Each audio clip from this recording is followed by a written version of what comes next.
Se pravi, občutki z iger ob kolajnah in ob samih igrah, pa potem načrti za naprej.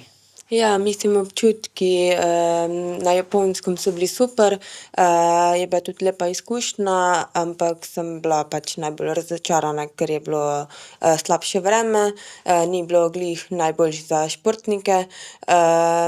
Glede medalje sem pa pač najbolj ponosna pa najbolj vesela, ker sem pač osvojila, glede na to, da sem bila pač poškodovana in bolna.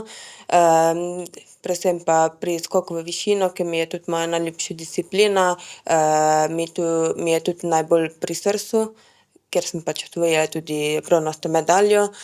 Glede prihodnosti, za naprej je pa to, da bi rada čim prej glede poškodbe porihtala, imela rehabilitacijo pri fizioterapevtu Dorjanu, da bom zdrava in da bom lahko zdaj enkrat le dobro trenirala in se pripravljala čez 4 leta za olimpijade gluhih v Grčiji, v Ateni.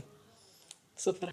Ponosen sem na hčero, ki res preseneča iz leta v leto.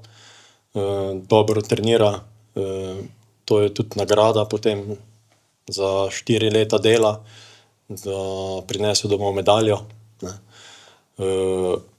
Občutki, predvsem pri medalji v skoku v višino so bili neverjetni. Jaz sem se razjokal, enostavno, ker pač sem vedel, s kakim bolečinam skaka, ne. In mi je bilo praktično nepojmljivo, da je lahko toliko skočila, ne.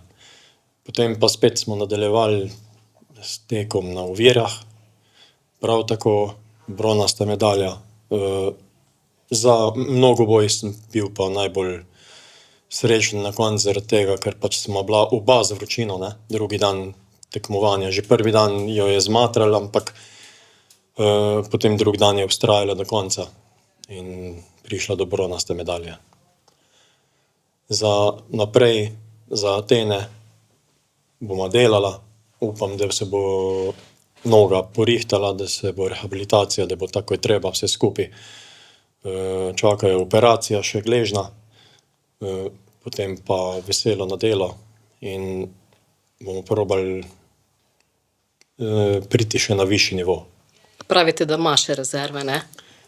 Definitivno ima rezerve, bom rekel čisto odkrito. Zdajle praktično že prve olimpijske igre v Braziliji je imela poškodbo kvadricepsa, ne, in tudi tam že ni mogla dati vse od sebe, glih tako je bilo hladno, deževno. Zdaj v Tokiu imama tudi problem z gležnjem. Enostavno ne prideva nikoli zdrava na tekmo, ne. In ne more pokazati vsega, kar zna, ne. Tako da mislim, da je definitivno je zmožna veliko več.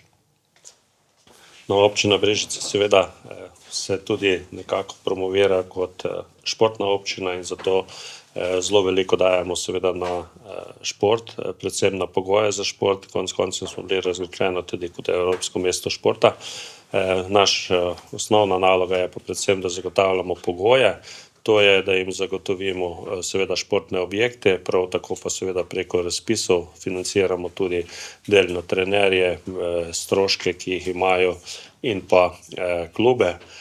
Seveda se zavedamo, da tega sredstva je vedno premalo, vendar jaz mislim, da je pa to neka osnova, da dobijo osnovne pogoje, da lahko delajo. V vsakem primeru pa se treba še vedno zahvaliti tako vsem našim trenerjem, športnim delavcem, ki delajo to tudi precej zanesenjaško.